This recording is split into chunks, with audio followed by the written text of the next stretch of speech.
I never imagined my life would take such an unexpected turn that weekend.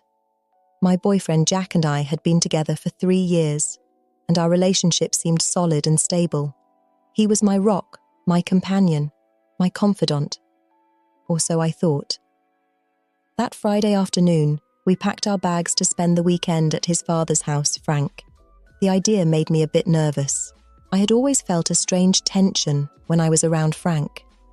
A mixture of discomfort and something else I didn't dare to name. Frank had been living alone since he separated from Jack's mother a few years ago. He was an attractive man for his age, with that air of maturity and experience that was magnetic.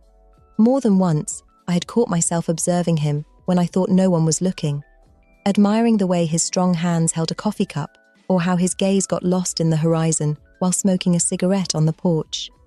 When we arrived at the house, Frank welcomed us with his usual warmth. He helped us with the luggage and prepared dinner while Jack and I settled in the guest room. The evening passed with laughter and anecdotes, but I couldn't help feeling an electric current every time my gaze crossed with Frank's. That night, while Jack slept deeply beside me, I couldn't fall asleep. My mind was racing, remembering every gesture, every furtive look that Frank and I had exchanged during dinner. I felt a mixture of guilt and excitement that was eating me up inside. Finally, unable to bear the whirlwind of thoughts, I got up silently and left the room. I needed a glass of water, fresh air, anything to help calm my nerves. I went down the stairs carefully, trying not to make noise. The house was in twilight, illuminated only by the faint moonlight filtering through the windows. When I reached the kitchen, I was surprised to see a silhouette outlined against the window. It was Frank. "Can't sleep?" he asked softly, turning towards me. "No," I whispered back. "I came for a glass of water." Frank approached and handed me a glass. Our fingers brushed as I took it, and I felt as if an electric shock ran through my body. We stood in silence, staring at each other in the dimness of the kitchen. I don't know who made the first move, but suddenly we found ourselves melting into a passionate kiss. All barriers, all guilt, all common sense vanished in that instant. Only Frank and I existed, our bodies intertwined, our breaths quickened. What happened next was a whirlwind of sensations and emotions. We made love with an intensity I had never experienced before, exploring every inch of our bodies with avidity and desperation. It was as if all the tension accumulated over years had exploded in that moment. When it was over, reality fell on me like a bucket of cold water. What had I done? How could I betray Jack like this, the man I loved? With my heart pounding, I silently returned to the bedroom. Jack was still sleeping peacefully, oblivious to everything that had just happened. I lay down beside him, feeling a mixture of guilt, shame, and, to my horror, a spark of excitement at the forbidden nature of what I had just done. The following days were torture. Every time I looked at Jack, every time he kissed me or hugged me, I felt as if 1,000 needles were piercing my heart. And yet, I couldn't help but look for Frank, reliving in my mind over and over again the moments we had shared. My story isn't over yet. Please consider subscribing to the channel. Thanks. Back to the story. When we returned home, I tried to convince myself that what happened with Frank had been just a slip, a momentary madness. I repeated to myself over and over that I loved Jack, that he was the man of my life, and that what had happened with his father meant nothing. But weeks passed, and I couldn't get it out of my head. The routine with Jack, which before seemed comforting, now felt monotonous and suffocating. Every time we made love, I couldn't help but compare it to the unbridled passion I had experienced with Frank. One day, while Jack was at work, I received a message from Frank. "I can't stop thinking about you," it said. My heart skipped a beat. I knew I should ignore it, delete it, block him. But instead, I found myself responding, "Neither can I." Thus began a clandestine affair that lasted for months. We would see each other in secret, taking advantage of every moment when Jack was busy or out of town. Each encounter was an explosion of passion and adrenaline, followed by an avalanche of guilt and remorse. I told myself that what I felt for Frank was just physical attraction, that my love for Jack remained intact, but it became increasingly difficult to maintain the facade. The lie was consuming me from the inside. To complicate matters further, a new element entered the scene. Nathan, our new neighbor. Hay was a charming man our age with a smile that lit up the room and a magnetic personality. We quickly became friends, and soon I started to feel a special connection with him. Nathan was different from Jack and Frank. He made me laugh. He really listened to me. He made me feel alive in a way I hadn't experienced in a long time. Without realizing it, I was falling in love with him. Now my life had become an emotional chaos. I loved Jack, or at least I thought I did. I desired Frank with a passion that scared me, and I was falling in love with Nathan. How had I reached this point? I tried to maintain all three fronts, playing a dangerous balancing game. During the day, I was Jack's perfect girlfriend. In the afternoons, I would sneak out for furtive encounters with Frank. And in stolen moments, I shared deep conversations and laughter with Nathan. But as it usually happens, lies have short legs. One afternoon, while I was with Nathan in his apartment, Jack came home earlier than expected and called me asking where I was. In my panic, I invented an unconvincing excuse. Jack, who had never been a jealous man, started asking questions. He noticed that something had changed in me, that I wasn't the same as before. I tried to reassure him, but each lie that came out of my mouth made me feel more and more guilty. Frank, for his part, began to pressure me to leave Jack. He told me that what we had was special, that we should be together openly, but I knew that would destroy Jack and probably ruin his relationship with his father forever. Nathan, unaware of all this drama, remained my refuge. With him, I could be myself without masks or lies. But I knew that if I told him the truth about my situation, I would probably lose him too. Weeks turned into months, and each day I felt more trapped in the web of lies I had woven myself. Jack became more distant, burying himself in his work to avoid facing the problems in our relationship. Frank became more insistent and possessive. And Nathan remained perfect, which only increased my guilt and confusion. One night, while Jack slept, I sat in the darkness of our living room and allowed myself for the first time to face the truth of my situation. I realized that I couldn't go on like this. I was hurting all the people who mattered to me, and I was destroying myself in the process. I made a decision. The next tell Jack the truth.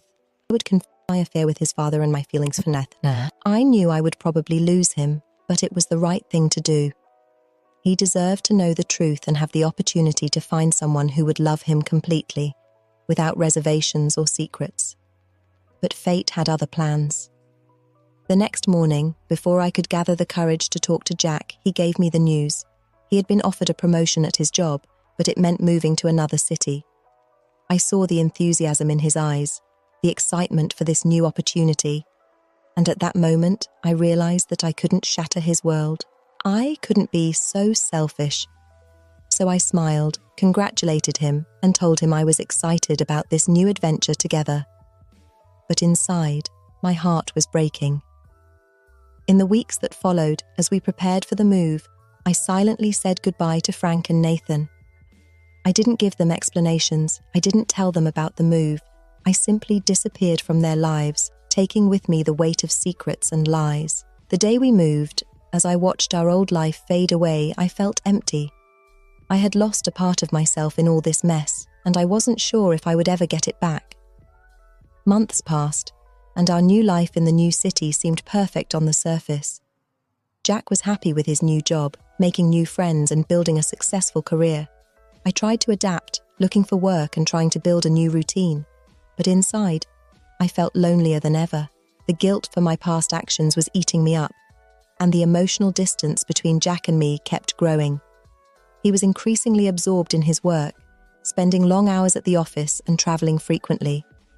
I stayed at home, struggling against memories and remorse. I tried to convince myself that this was what I deserved, that this loneliness was the punishment for my mistakes. But each day, it became more difficult to maintain the facade of happiness. One day, while walking in the park near our new house, I met a man walking his dog. We started chatting and I discovered he was our neighbour, a charming man named Scott. For a moment, I felt a flash of the old excitement, that spark of connection I had experienced with Nathan. And it was then that I realised I was falling into the same pattern again, looking for in others what was missing in my relationship with Jack. That night, when Jack came home late from work, I decided it was time to face the truth. I told him everything. About Frank, about Nathan, about how I felt lonely and lost in our new life. Jack listened in silence, his face a mask of pain and disappointment. When I finished, he simply got up and left the house without saying a word. I spent the night awake, waiting for him to return. When he did the next morning, his eyes were red and he seemed to have aged 10 years in one night. "I can't go on with this," he told me with a broken voice. "I love you, but I can't trust you, and without trust, we have nothing." I tried to argue, to beg, to promise that I would change. But deep down, I knew he was right. We had reached the end of the road. In the weeks that followed, as Jack and I untangled our lives, I found myself reflecting on all the decisions that had led me to this point. How I had allowed the excitement of the moment to cloud my judgment. How I had prioritized my selfish desires over the well-being of the people I loved. Jack moved out, leaving me alone in the house we had planned to turn into our home. I felt empty, lost, as if I were adrift in a sea of regrets. I thought about calling Frank, or maybe Nathan. But I knew that would only be a desperate attempt to fill the void I felt. I needed to face the consequences of my actions and learn to live with myself. Days turned into weeks and weeks into months. Little by little, I began to rebuild my life. I got a job, made new friends, joined a therapy group. I learned to be alone, to face my demons and to forgive myself.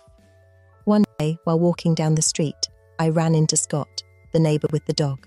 He invited me for coffee, and for the first time in a long time, I felt I could be completely honest with someone.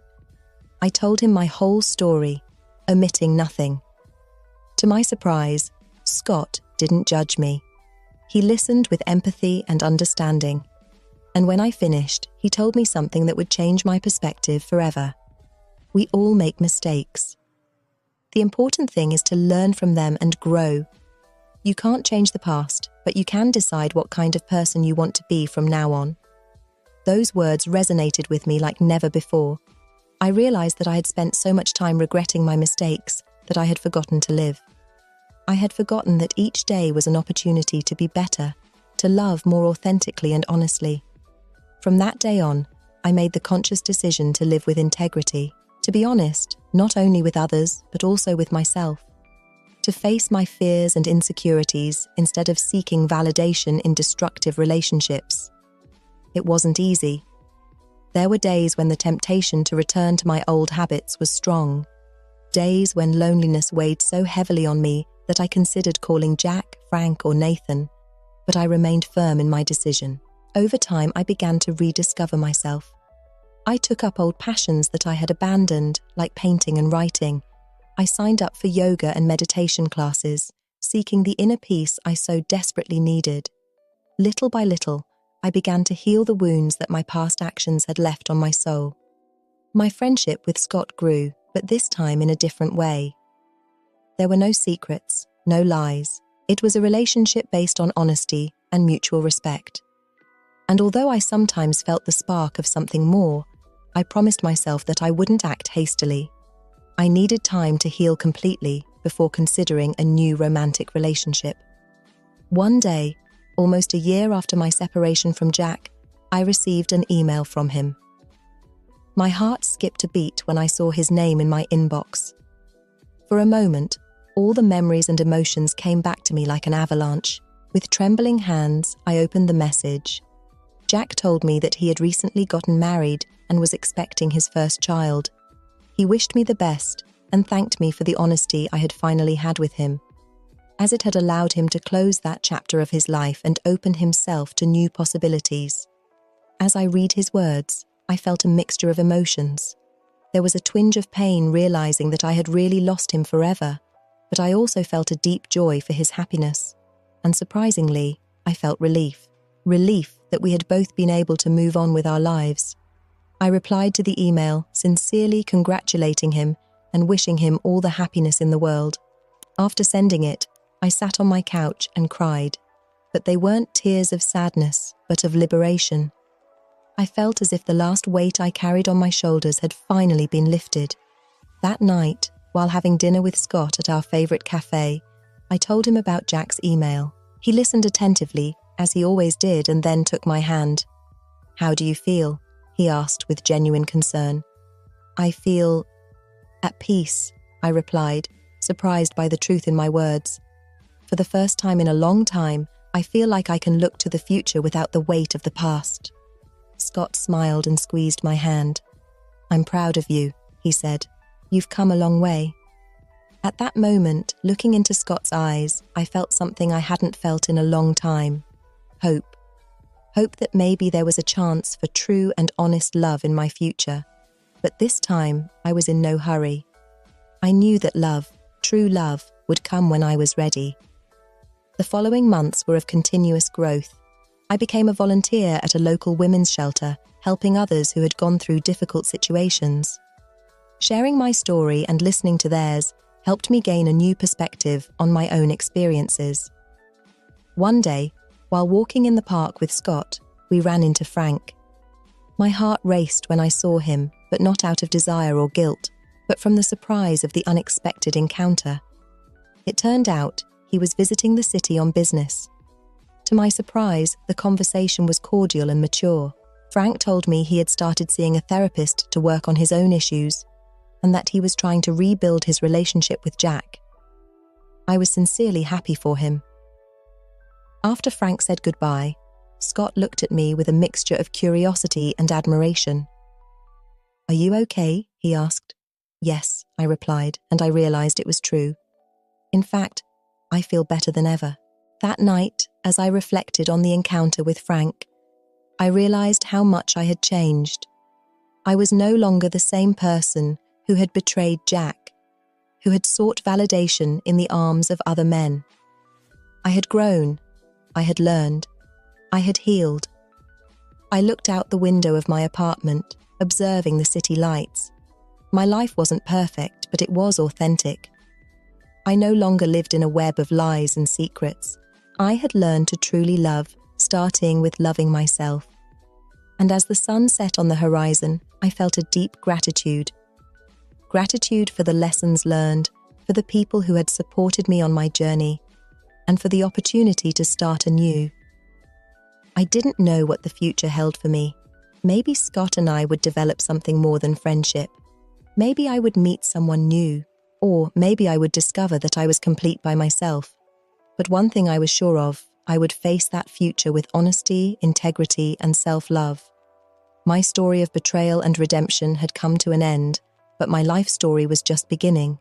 And this time, I was determined to write it with truth as my guide and authentic love as my goal. As I closed the curtains and prepared for bed, I smiled. Tomorrow would be a new day, full of possibilities, and I was ready to live it fully, without regrets and without fear. My affair with Frank, my love for Jack, my connection with Nathan, all of that was part of my past. They had been difficult but necessary lessons. Now, I looked forward, towards a future that, although uncertain, was full of promises. And so, with a light heart and a peaceful soul, I fell asleep, dreaming of the infinite possibilities that awaited me in this new chapter of my life.